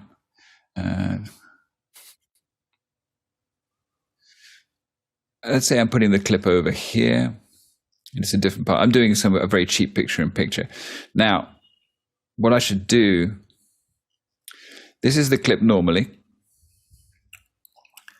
And so you can see it's not distorted. And if I drag that title on top, and I select the title, now what I have to do also to get the on-screen controls for this is I have to exit this mode where I'm doing the transform to them. So I have to do done. Now, this on-screen control is associated with having this title here selected. So now I can do this. And what's interesting is that you'll notice that it's distorting that top layer with the bottom layer, and they're together. So it's like they're on the same piece of cellophane. So this and this are composited together and sent to the title, and then the title has a single clip with which it can do whatever you want it to do. It's really powerful. So the cool, So I've got this thing selected. It's cool, but this on screen control. But the trick comes into the fact that I've got this effect here called poke, and it's got coordinates associated with it. Now I could assign those coordinates to this text layer. So what I'm going to do in order to prepare this text layer is at the moment I'm going to make it so its position is 0, 0, and its anchor point is 0, 0. It just helps me from what I want to do. So if you think about it, if I look at this text box, it turns out its layout is such that its margins, it's got a left margin of 0 from its position, and its right margin is very far off that way, 1810 pixels that way, and its top margin is 100 pixels up from this actual location. So I'm just going to make this minus 500, this 500, and I'm going to create a bottom margin of minus 100. And then with the text selected, I can choose, okay, I want the text to be like that. So now I have a value for this text box, and its properties, its position is 0, 0, as is my poke on-screen control is 0, 0. So what I want to do is make the X position of this X position match the X position of this poke, this value here. So the way I do that is, unfortunately, the dimensions of position in motion are 3-dimensional, whereas the dimensions of this poke control only 2 dimensions. Well, that's complicated. Yeah. So essentially, what we've got values that goes between 0 and 1, as opposed to between minus 0.5 and plus 0.5. That's a very odd thing to have it not be in pixels. Yes, I mean, the funny thing is, it actually reminds me of After Effects a long time ago, and Koza back in 1993, and whenever it was, said, this is 0, 0 up here. Right. This location, which is not good if you want to do resolution independence. So I think this is one of the things that is slightly left over from early motion, 2003 motion, if you see what I mean, that they thought that they would do, let's make it so X is a proportion of the X. So to give you some idea of what X and Y actually is, that's 0 and that's 1. What's this? Well, that's 0 and that's 1. So essentially, it's the height or the width or whatever of this aspect ratio. Which allows that effect to be independent of resolution. Yeah. So even though it shows as that, it's under the hood, it's this. Mm-hmm. So what I need to do is I want the X value of position of the text box. So what I want to do is add a link behavior, and it's a parameter link behavior. So I'm going to link the X position, the X, so I keep on saying X position, but that's screenwriting. The X position of this here, the text layer, and I want to link it to that. So at the moment it's grayed out because I haven't actually set the value. I've not given it the source object. Now the source object, the thing I'm going to need to drop in here, strangely is not the effect. I can't just say I want the effect and get its X value. The source object of this is actually the clip that this effect has been applied to. So what I do is, okay, this is the clip, which is the title background, the compositing of the lowest clips. Its X position is now connected to the X position of that. So it thinks, okay, I want the X position of this layer using this. Now it guesses that the source parameter, normally that would actually make sense, because it would mean that if I just drag this thing around, the actual title, if I do this and move it around, then the X position of the text is matching it. You see what I mean? So that's it volunteers something, but it's not what I want. So what I need to do is reset that. So the link behavior is now not grayed out because it's found a source object, because I think I can link this X value.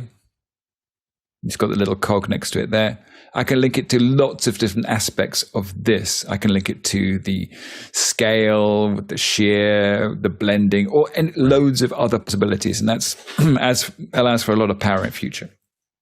But what I need to do in this case, I want to use this. You can cross-link, right? So you can link, right now you're linking, you might link scale to scale, but you could link scale to X. Like position. Oh, yeah. So you could link something on one parameter to a different parameter on the other. On the target. Yeah. So I mean, I can make it so every time I move the background up and down, the text would move left and right because I'll just link X to Y. But it sounds a bit wacky if I say that. So essentially, I'm now the moment the source parameter. Now, what this source parameter area is all the possible things about this title background layer that can be assigned to X. So I'm applying it to X, in other words, the X position of the text, right, whether it's to the left or the right. So at the moment it's 0. I'm applying it to its properties, its transform value, its position, its of X. But all these things are one-dimensional things or values associated with title background and its source parameters. So I can choose to link it to its width. Well, that's actually pointing at the screen then, like an idiot. You can't see me point. I was pointing to the width of this. But essentially what I want to do is I've applied a filter called poke, so I can get to the filter that's been applied, go to X, and say that's been applied to X like that. Okay, so what that means is this filter has been applied to the title background. It's called poke, and its center pair of parameters, the X part of it. So if I now move this left and right, you can see the text is moving left and right with it, but it's not. That is nowhere near that. Right. If you see what I mean. It's because of this thing with this value going between 0 and 1 here. Okay. So what I'm going to do is if I reset the parameter, we'll see that, oh, look, the X value is 0.5. But I want that to translate to being 0. Because at the moment, if I go to the type text here, at the moment it's at 960. But I know this is the 0 point, so I want X to be 0. This is where you start having to do a little bit of math because you need to convert the way that it thinks in terms of this is X. But if you remember in here, if I change this value, that at the moment on a HD project, X ranges from 0 to 1. So that means effectively we know that if X is 0, sorry, X is 0.5, then Y will be 0. So I'm just going to type in 0.5. Cool. So what I need to do with this link, this is the crazy bit, is at the end of what I have to offset X. I have to say minus 0.5. It's eventually you forget why, you just get used to doing it. Unfortunately. Well, and it's important because you don't want to just do a raw offset because it needs to be resolution independent, right? I mean, it's so yes, you don't want to. You could just move the position of the text to 960 negative. You could move it over, but that wouldn't fix it. So I'm going to put X from poke. I write this differently every single time, but I try and make it so it's clear, so I know it makes sense to you. Right. Exactly, and it only has to make enough sense. So when I open it again, I know I can see what I'm doing. The fact that the X position of this. So I might say pause, position X from poke, something like that. So then, if I go to this and see that there's a cog there, that means this is being controlled by this behavior. So now when I move this to the left and right, the X position is being controlled, but as you can see, the actual behavior, control can go anywhere. So I'll just reset it for now. And I'm going to do the same thing for Y. Going to add parameter behavior, link. And it's a property I want to get from here, but I have to use the source object is the title behavior. It wants to give me the X position or the Y position of the actual title background, but I don't want that. I want to use source parameter, the filter I apply called poke, center, Y. And again, I have to offset by 0.5. So what happens is, eventually, you just get used to often, if it doesn't seem to work or goes in the wrong place, you say, well, I'll just try doing an offset of minus 0.5, and that usually fixes the problem, even if you're not really, So that is something, if you're just learning this, just if it doesn't seem to work, then try using this offset thing. That's what I advise. So now when I move this thing around, it's locked into place. Okay, so the on-screen control of this filter is doing two things. It's distorting whatever's underneath the type, and also it's controlling the position of the type. And you could do all kinds of other things. Like, for instance, you could have the center of a vignette, like, for instance, just tracking along with that as well. Yeah, absolutely. I mean, I could, let's say I apply another filter to this. Can't remember. So if you can't remember which of the categories this is in, you can go to library. I can go to filters and type something in down here. So I'm going to type in, see if there is a vignette. There is. And there's also a version 2. Yeah, I don't know what that is. So it's the stylize filter. So I go to stylize vignette. So here it is. Now, interesting thing about vignette is it's got its own on-screen control, and it's also got extra controls in this respect. So that's interesting. Right. I'm going to come back to that. So what I can do is I can go to vignette, and I've got two options. I can make it so the location of the vignette matches the poke, or vice versa. You'll see what I might want to do that in a minute. So let's say I get that poke, and I want to. This is the poke controls, namely it's wherever I've dragged the poke position. It's very close to the center. I'm going to kind of move it over here so we can see where we are. And I've got vignette. Now, what I might want, at the moment this is published, the controls of the poke are published, which is just this control. But with vignette, I could actually get this control and also these two. So I've got more controls of this one. And if I want to keep the poke and the vignette lining up with each other, which I probably do, I have an option to do something slightly different. So now, in the case of poke, I'm going to unpublish the on-screen control for poke because I don't want that one.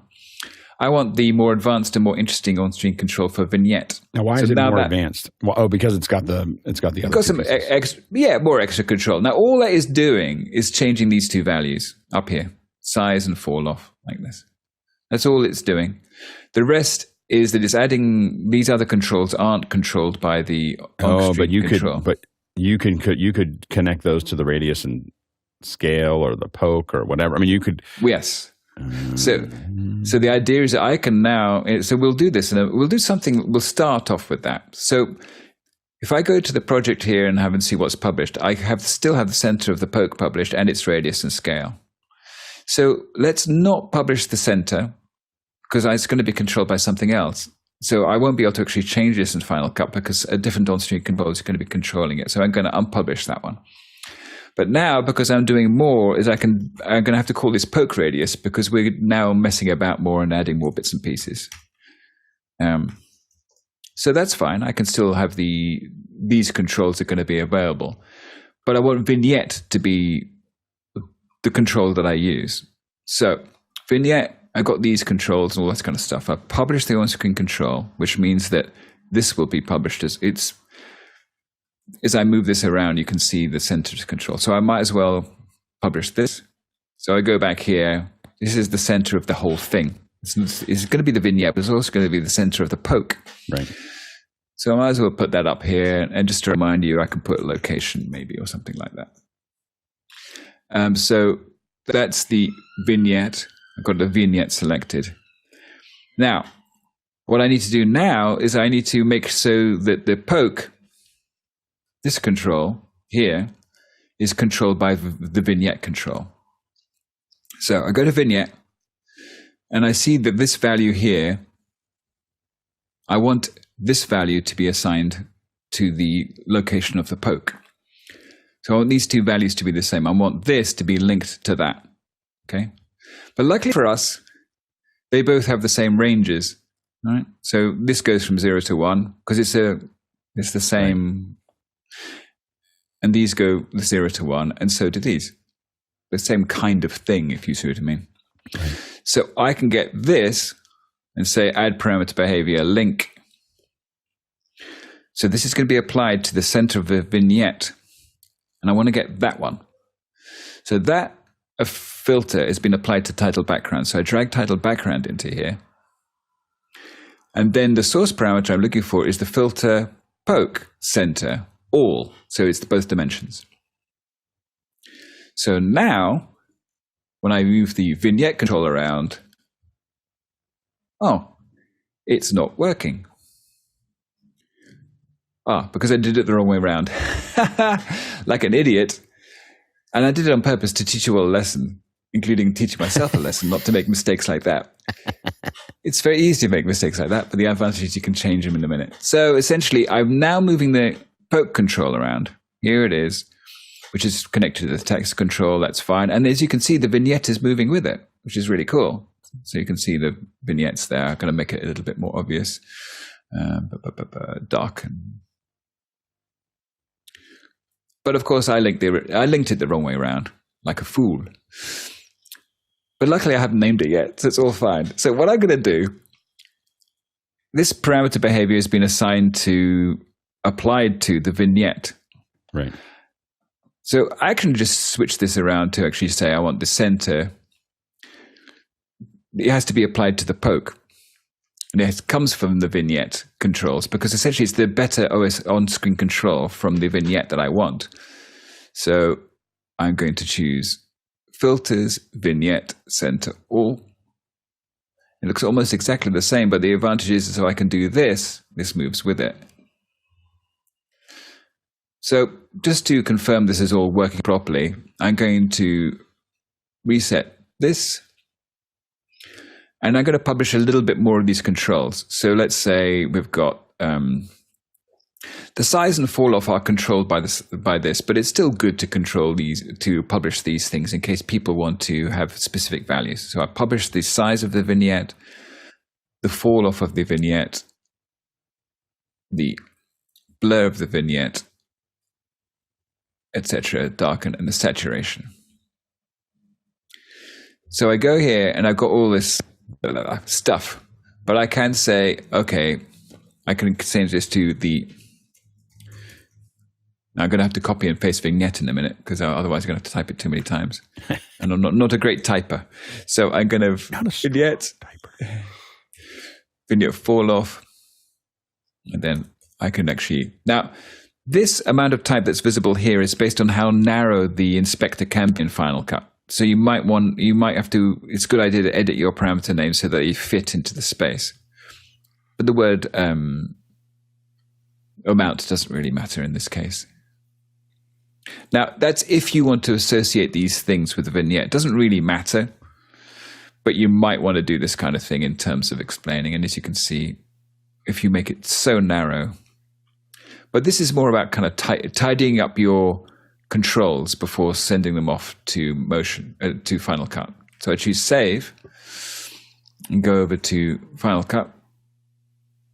Now, at the moment, it doesn't seem to have done anything. If I double click this one, it's changed. I just double clicked it with the selected and it updated it, which is quite nice because I could have typed different text in here. So now when I move this around, but what's going on? This theme seems to work and this works. But it looks like the actual text box itself is causing a trouble. It can't quite handle the fact that I'm also got this control for the text box.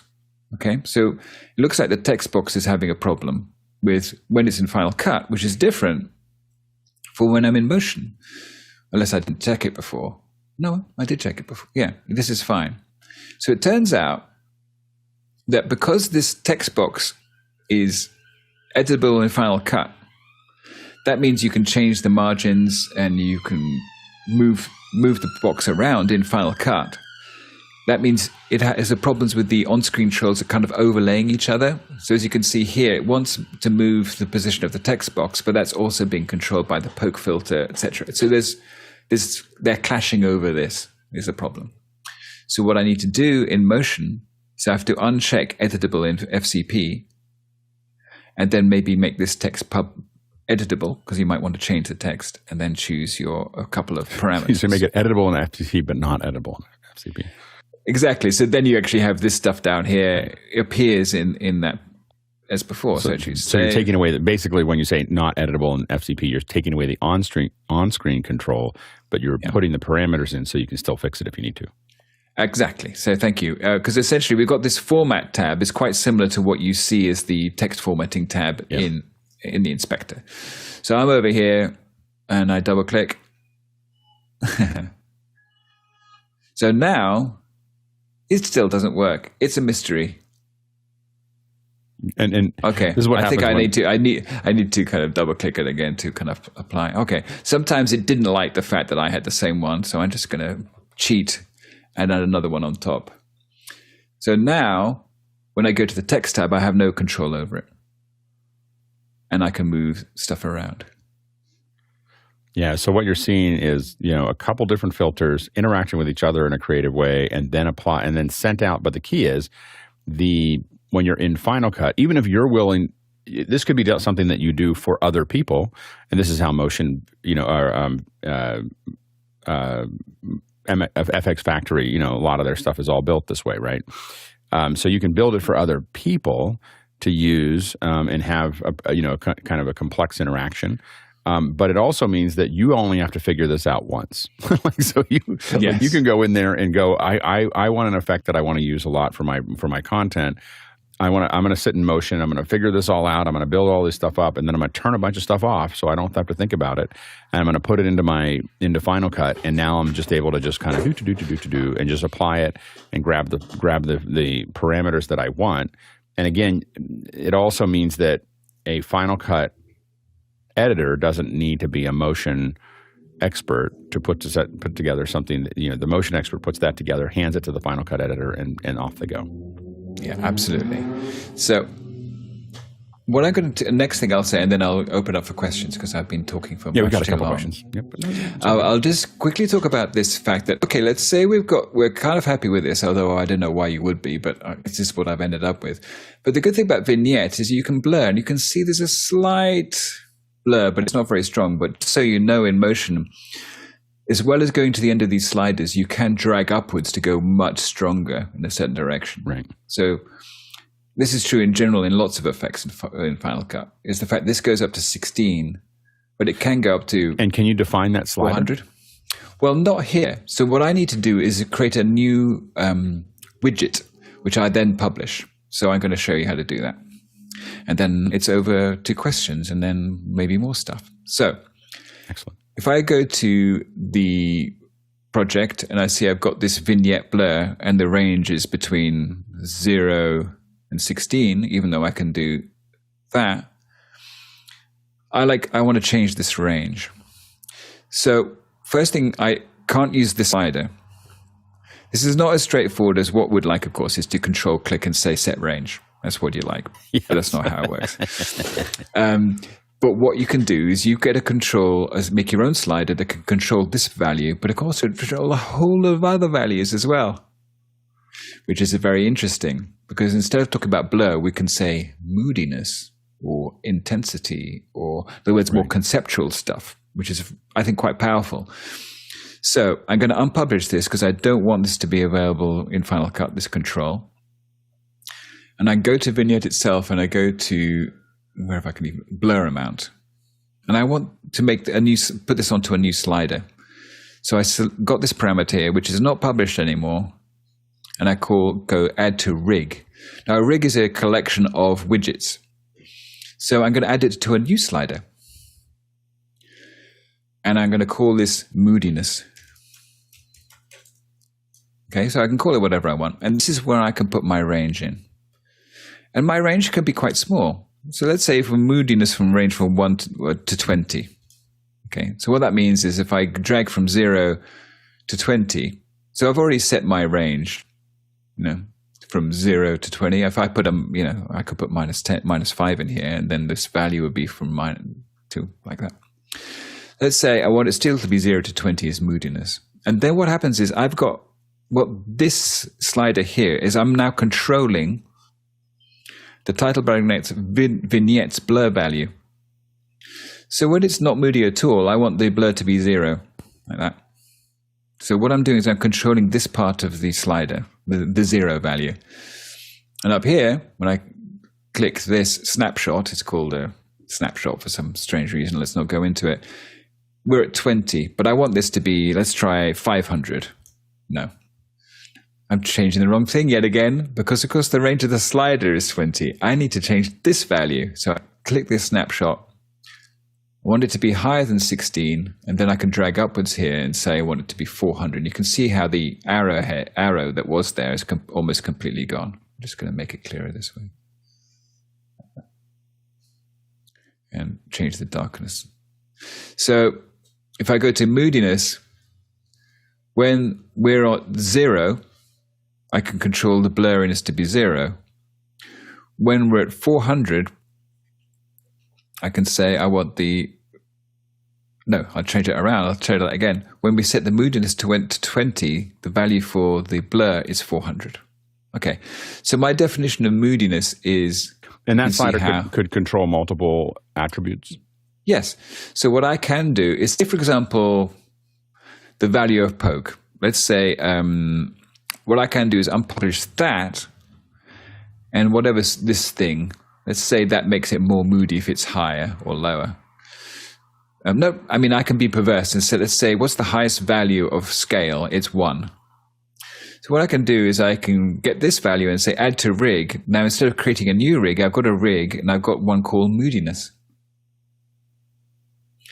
I go to moodiness now and say, okay, for the value of 20, I want to have no poke whatsoever, like that. Sorry. Okay. So the value of 20, with this snapshot selected, this is what this is called, the poke scale will be 0. But when the moodiness is down to 0, I want full-on high poke scale. So to see that in action, I can actually drag this and you can see how the values change. If the person, when they eventually use it in Final Cut, you can see the values change for these, change here. Now I can have other snapshots. I could just double click here and then I've got I can change the range so it's not linear. But I think that's not really necessary right now. So what I can do is set a default of moodiness. Let's say the default moodiness is 5. And then with this selected, I can say I want to publish that. Down here is moodiness. Sometimes other parameters get selected. And I can change the order so the most important thing at the top is moodiness. And maybe I might want to unpublish some of these other parameters. Because now that I'm going more conceptual with this slider, then maybe I not why. And vignette darkness, of course, is very moody. So I think I might include darkness as well. So I'm going to unpublish it so it's not directly controllable, controlling this filter. I'm going to unpublish that. And this darken thing, so now I'm controlling it in the actual. So then you'll add the darken and vignette to the rig. Yes. So I go to add to rig, and this rig has a widget in it called moodiness. For some reason, there's a rig and they have widgets in, but everyone can just call them rigs in practice. I think in practice. So I go into the moodiness slider. So I go to the moodiness and then say, okay, I'm going to select. When 0 moodiness means that we're going to have 0 darkness, of course, and then when we've got very moody, then we're going to have a large amount of darkness like that. Right. So now this is doing things. It's poking, blurring, and adding darkness, but maybe I don't need to add quite so much darkness. I want to be able to still see some stuff. I don't have to be so extreme necessarily, even with darkness. So I go to the project, and this is what will be published. The location of the on-screen control. Now, I think usually what happens is you put the parameter first that is the thing that affects the thing. I would say conceptually, you put the most important one first and say, consider changing these values, then those, and if it really matters to you, change the ones at the bottom. It's just more a conceptual thing. So I'm going to choose Save and go back to Final Cut. What am I going to do? I'm going to go, hello, Mum. Well, I don't think I'm updated either. Yeah. Oh, no, I haven't. Okay. So this is, imagine this is, I don't know how to say Alex's. If I double click this one, also, it'll sometimes, often, if you actually have the previous one selected with the text you've put in and you double click or modified template, then it'll do that. But now we have our moodiness value up here, so I can do this. That's interesting. So you got a lot of attributes going on all at the same time. Yeah, because it's effectively and the on-screen controls. Yeah. And you could connect if you wanted to. You have moodiness, but you could also connect a lot of those parameters to the on-screen controls for the vignette. So as you open that up, it could change the center of the size, and you could open up the. Yeah. So there's a lot of things you could do there. So instead of those three values being associated with this moodiness slider, it could be associated with this on-screen control. Yeah. And the crazy thing is, let's say I want to do that, and I'll answer questions first, and then we'll come back to it if I've got time. Courtney, I apologize. You had a question, Courtney? I lost track of time too. I was like, I know if you haven't used Motion, you're like, okay, I don't, but as a Motion user, that's pretty cool. Anyway, so go ahead, Mitchell. I'm sorry, Courtney. Yeah. Everything you've shown us is applied to the background, all the distortions and filters. Is it possible to apply that to the text layer or the title layer? Or is that rendered by a separate renderer that can't be affected by filters or backgrounds? Oh, no. All this stuff could have been affecting the title. Yeah. For now, it's just kind of neat that way. So this could be distorting, or this could be an effect that one applies to a title. So you could have an effect of someone with a magnifying glass going over a title, and it looks as though it's being magnified. You could even put the magnifying glass into the as a graphic in Motion, right? And then when you publish it, you just move the magnifying. The whole thing would be all embedded, right? I mean, that's correct, Alex. I'm just making that up. Absolutely. And the thing is that you can get on-screen controls which have an angle control. So you could actually move the magnifying glass around. And it has an angle control, and if you change the angle from the angle control, it'll move the handle of your magnifying glass. The graphic of the magnifying glass. Yeah, so on-screen controls are quite powerful, and because of course those on-screen controls now are to ellipses, but those ellipses don't have to be applied to the vignette. I could actually disable the vignette, but the on-screen controls will still be there, and I can make that control something else. I have to admit that I've been trying to think about how to do attention to detail again, and I was thinking, I want to make it a lot easier. As soon as Courtney said that, I was like, I could do attention to detail where I just move the thing around, and it's a magnifying glass. Like, look at this, look at this, look at this. Yeah. Go ahead, Mitchell. Yeah, as a regular After Effects user, I'm very impressed with the depth of control that you have inside of Motion and its functionality working with Final Cut. So I just want to acknowledge that I kind of have a little bit of jealousy going for that. But the point I guess I was making, very, very, very deep in terms of what you can do. And what is the community for creating templates for Final Cut via Motion? It must be pretty big. Well, I think there's lots of people that make them. If you go to Final Cut Free, I think, or FCP Free or something like that, you'll see lots of places where people have, it kind of collects. Or if you do a search in Google for Final Cut Pro plugin free, then you'll find lots of those. And the good thing about those is you can download them, open in Motion, and see what people did. And change them and do what you want with them, because there's no real way of copy protecting them easily. So you can just open these things up. As soon as you get any of these Motion things, you can open them up. I mean, you can do that with Mogits as well. But to After Effects users, essentially, as you can see, this Motion Final Cut integration is Adobe's to-do list. And that's what they've effectively been adding to Mogits.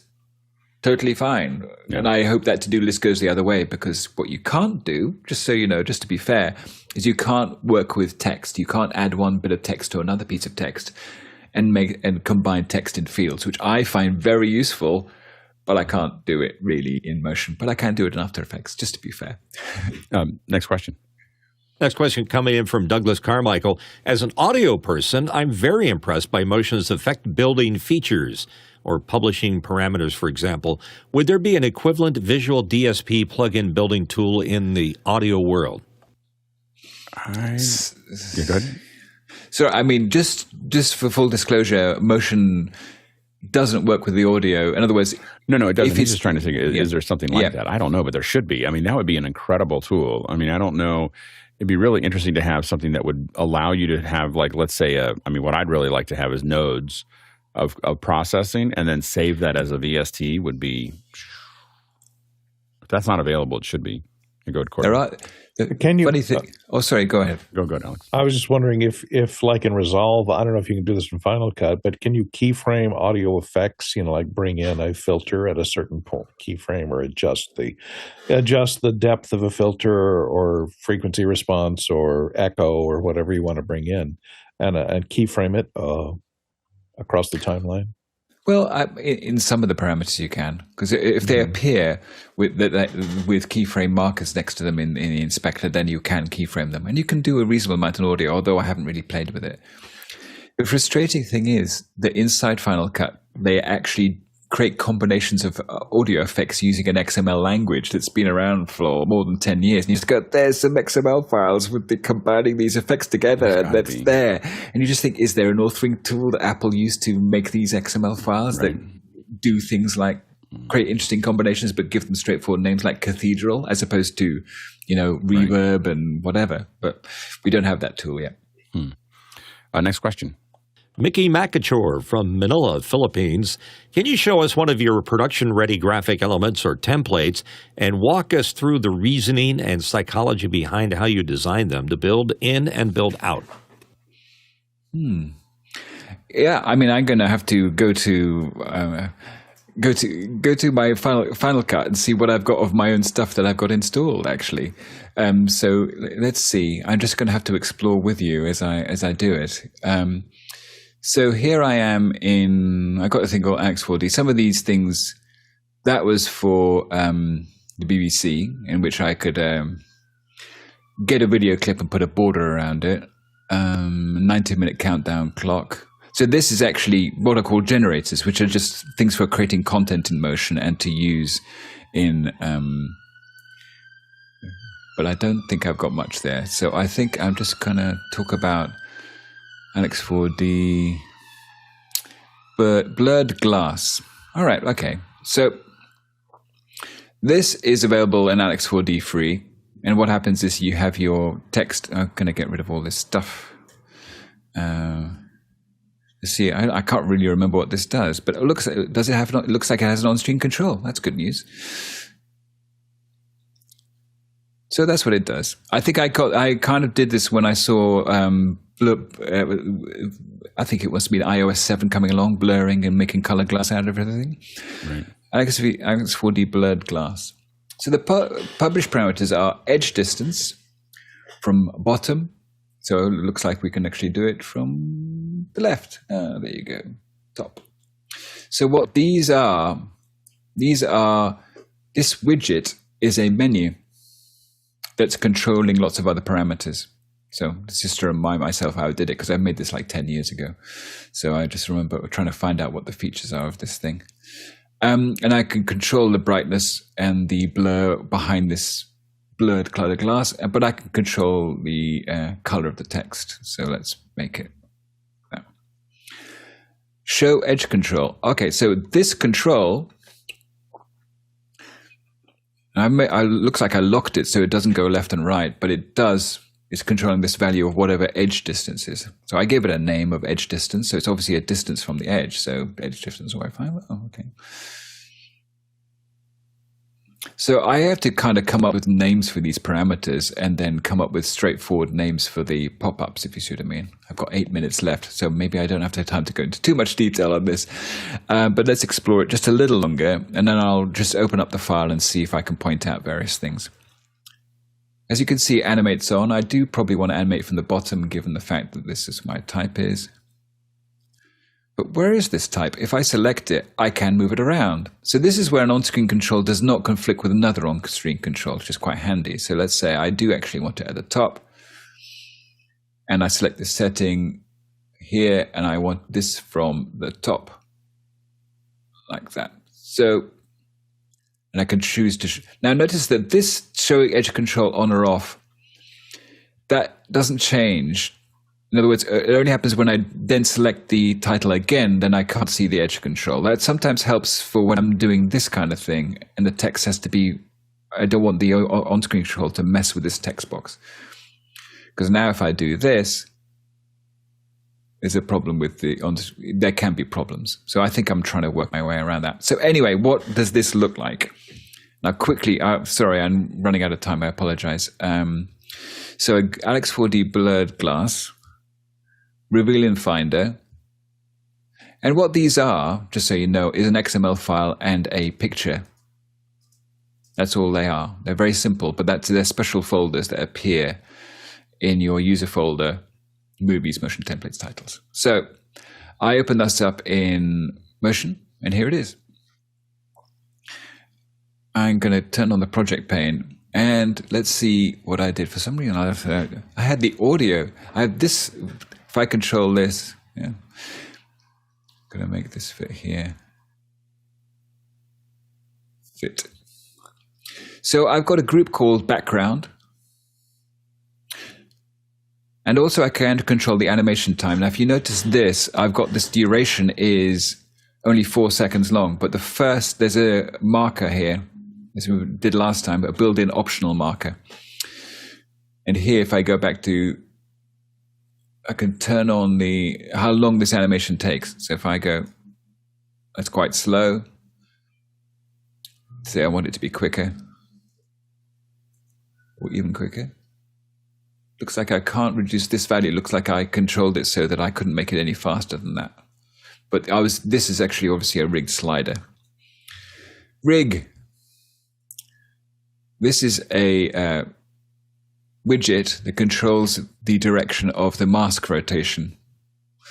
So it looks like we've got a layer that's acting as a mask. Anyway, I'm afraid, somebody didn't link their parameter link behavior. So I can go through and actually criticize my own work. Yes, you're yelling at past self. Anyway, so nose around. At least I named something overlay and mask and pipe, and you can see these things and you can check them out. It's called alex4d.com/free2. I think this section is called blurred glass. Have a look inside. Next question. Douglas Carmichael is back. Can you use an external MIDI control surface with motion? Yes, you can. There is a MIDI behavior that allows you to use it like a visual DJing type thing, but I've never done that. But there is a MIDI behavior, and you apply the behavior to something like its scale or rotation, and then the MIDI keyboard can control a parameter of your choice. If you have a keyer and you use the MIDI control, we didn't use it with the motion tools, but we did attach our keyer at one time to a MIDI controller. It was really great because you sit there and it feels like a little Ultimat. So we'd sit there and pull the thing up and go, and you just grab on little handles and you just tune the green screen, and it was awesome. Back in the day when we had Conduit. So anyway, next question. Mark Fisher from Minneapolis, Minnesota. How do you sync your effects across different computers? There's no Apple feature in terms of make this setup match that setup. Maybe in practice, of course, the people that sell the products and tools might not want that. But there is that app that I did talk about, which is called Plugin Manager, which allows you to select or Plugin Manager, which is part of. I'm just looking. And then if you send it to somebody with Final Cut, they just need to know what folder to put it in, right? I mean, that's yes. But you can, if you want, in a library, you can have all your titles and motion stuff built into a library. So if I send somebody a library with the editing project in it, I can actually include all the templates with it as motion content, and then they will have access to it too as well. But that's not a formal way to say, here will our team always stay in sync. So people use other tools for keeping stuff in sync by pointing to a certain folder and say, make this folder match that folder. Right. Very good. Thanks, Alex.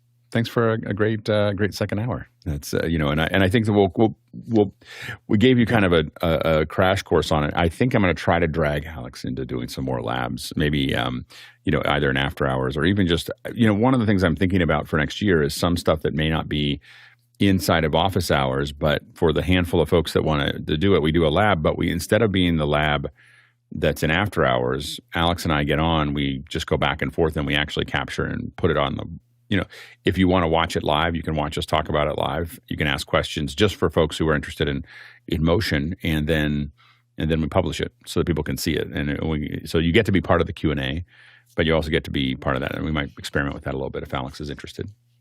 Sure. I mean, I'm sorry it was so fast, but this is really just to show what's possible. Yeah, exactly. And then give you some clues as that it is possible, but don't worry about it. But I don't expect to go that quickly. But I put all those errors in on purpose just to show that everyone makes mistakes. Exactly. Anyway, thanks so much, Alex, and thanks to the panelists for being here for the second hour and for the first hour and answering all those great questions. Thanks to the producers who have asked all the great questions. By the way, again, if you asked the question and we didn't get to it today, which we're not getting to all the questions now because we're getting a lot more of them. Always know that they go back. If you were in Makana, they'll go back to your little hamburger in the upper right. And if you are not in Makana, it'll go back into the QR code thing. We'll bring it back in again. So it's not lost. They'll come in the future, or you can bring them in the future. So make sure to keep on submitting those questions. But thanks to the producers for all those great questions, and thanks for the incredible team that makes this happen every day. That edits the show, that manages the show.